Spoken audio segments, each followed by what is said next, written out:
By the time of the Belgian Grand Prix and round 14 of 18 in the feared sand of Lommel, the reality of Gajser ruling the world was coming nearer.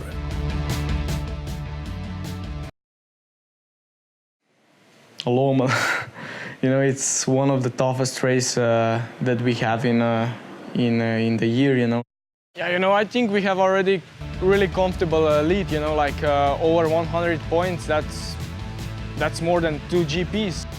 We have still 5 races to go, so still we need to be really focused, every race that I'm entering, I'm just giving my best, without any different tactic.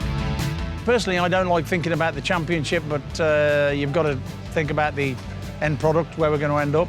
We're set quite comfortably with Tim where he is, but things change in motocross so quickly. You wouldn't want to say, yeah, championship's in the bag or anything like that at all.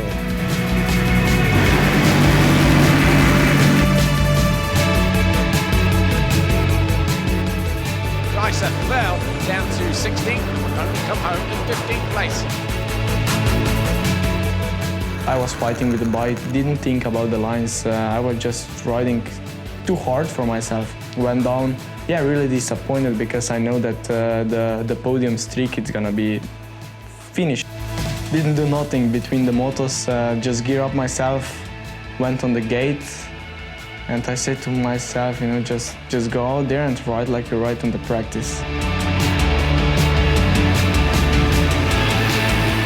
It's really impressive because Tony, he's living over there and he's training in Lommel every day almost. He knows how to ride in the sand. For sure, he's really fast. Last 2 laps, he gave up. From really disappointed first race to really good, almost perfect second race. The track was really tough, but I'm glad that I won second heat and saved the GP. Next week we go to Switzerland, so new country, new track I'm really looking for. Stung by the end of his 13 podium appearances in a row, Gajser then faced more drama at Switzerland a week later. For sure I have to ride smart because now it's not so much races to the end and we are really, in the point standing we are on a good position, so actually I don't have to risk a lot.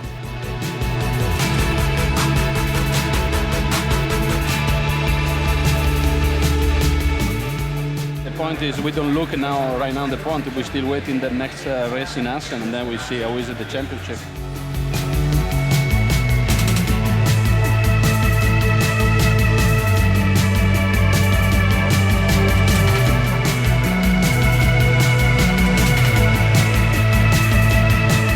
In Switzerland, in the first moto, I was pushing hard Tony. I started behind him, crossed one rod and, went over the handlebar. Second, Gajser got himself in a second, but not for long. Half a lap later, the championship leader fell. At that moment, I said to myself, not again, it happens now twice in a row. For the next races, I will try to fix that, speak a lot with my dad to not make such a stupid mistakes anymore. Displaying maturity and the kind of resilience that would dismay his rivals, he fired back from a first race disappointment to get the trophy haul on course once more. After many races that we win, some GPs, for sure everybody was expecting me to go out there and to come out and to win. So it was not easy for me, but at the same time I tried to be the same like I was on the beginning. Actually, from my trainer, from my dad, I didn't feel any pressure. Also from the team, from the Honda, we were really relaxed. When the season is coming to the end, for sure we are feeling a little bit pressure because we are in a good way to clinch that title. For me, this is all family go in the race, and this is very good and work together. I trainer needs his mechanic for factory bike for training. All my family looking only for a race, work for this race, for this maybe world champion. Yeah, we are all a little bit nervous, it's really big weekend for us, and but anyway, on the end we all try to stay calm, It feels good, you know, like to have such a big points lead, just 3 races to go. That's great, you know. You know, I will not change any tactic. I will not go there and just ride for the points. That's for sure, because that's not my my style.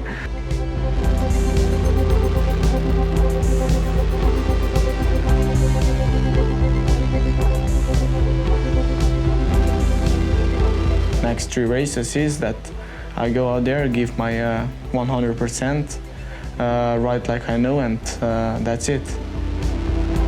Assen in Holland meant the first match point for Tim and Honda, but nerves and another small wobble pushed his date with Destiny onto the USA. It was tough, you know, also as well I feel a little bit pressure, you know, because it was weekend where we could possibly become already the champions, but you know, like we had one of the worst weekends in the year. Tim Gajser worked his way into 3rd, but then this was a game changer. Got pitched out of the seat, was out of control, launched his bike out of the track. I risk also, you know, like I want to do well, because first moto was really horrible, you know, like, but for the second one I went back to my camper, you know, said to myself, come on, do it.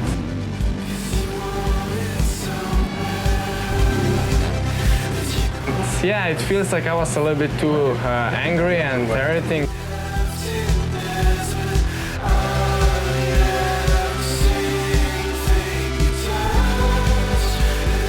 Anyway, you know, like I learned a lot from mistakes that I did over there, and I think we came back strong in Charlotte.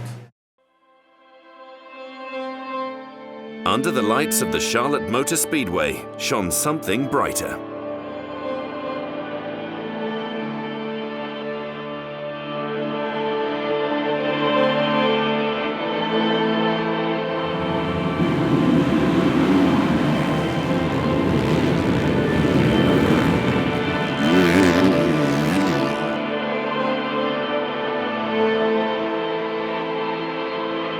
Tim Gajser, the gold plate. He is now confirmed FIM MXGP Motocross World Champion 2016.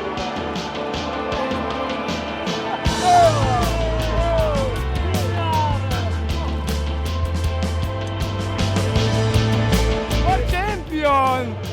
Second time! Wow. Thank you, guys!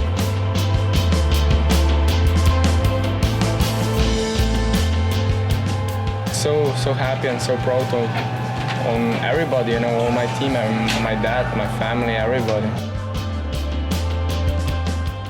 You know, that's the best riders in the world, and to be champion in that class, that's unbelievable. It's like everybody who rides motocross is dreaming about that. Came here in California and went to Fox factory, and we had a really nice ceremony over there, you know, like with all the champions that wearing Fox gear. So meet a lot of people over there. His first MXGP title. Congratulations, Tim. I'm a big motocross fan, and there's only a few guys that you would throw a name out and just say, like Jean-Michel Bale, Ronnie Lachine, Kevin Windham. Tim's got that style, and he's got that thing that sort of separates him. I watch him ride, and it's like he's so natural to it that yeah, it's amazing.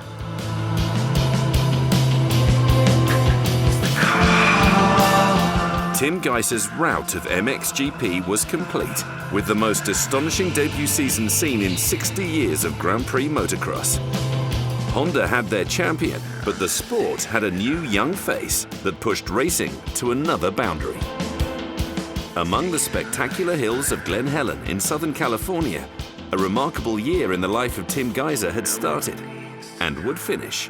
Tim has brought a new intensity to the Premier class.